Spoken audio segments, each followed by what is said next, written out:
اعوذ باللہ من الشیطان الرجیم بسم اللہ الرحمن الرحیم۔ السلام علیکم۔ عورت کی فطرت ہے کہ وہ گھر کی خاطر بہت سی قربانیاں دیتی ہے، کڑوی باتیں اور تلخ رویے تک سہ جاتی ہے، لیکن جب اس کا ہمسفر ہی اس کو ناراض کر دے تو وہ اندر سے ٹوٹ جاتی ہے، کیونکہ عورت کا حوصلہ اس کا شریک حیات ہی ہوتا ہے۔ لیکن افسوس، کچھ لوگ ایسے بھی ہوتے ہیں جو اپنی بیوی کو ایسی حالت میں سلا دیتے ہیں کہ اس کے دل میں کسی چیز کی خلش اور چبھن تھی، اس کی آنکھوں میں آنسو تھے اور اس کا گلا کسی قہر سے دبا جا رہا تھا۔ لہٰذا آپ سب سے گزارش ہے، ایسا مت کیجیے، کیونکہ عورت بس اتنا ہی چاہتی ہے کہ اگر وہ بیمار ہے تو آپ پیشانی پر ہاتھ رکھ کر پوچھ لو کہ کیا ہوا میری زندگی کو۔ یہ چند الفاظ اس کی طبیعت ٹھیک کرنے کے لیے شاید کافی ہیں،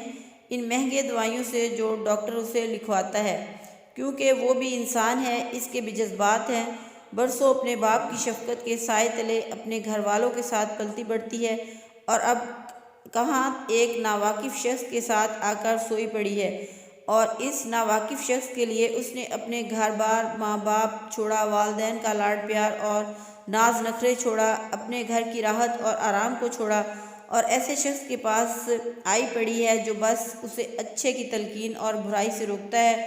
اس شخص کی دل و جان سے خدمت کرتی ہے، اس کا دل بہلاتی ہے، اس کو راحت اور سکون دیتی ہے۔ اس لیے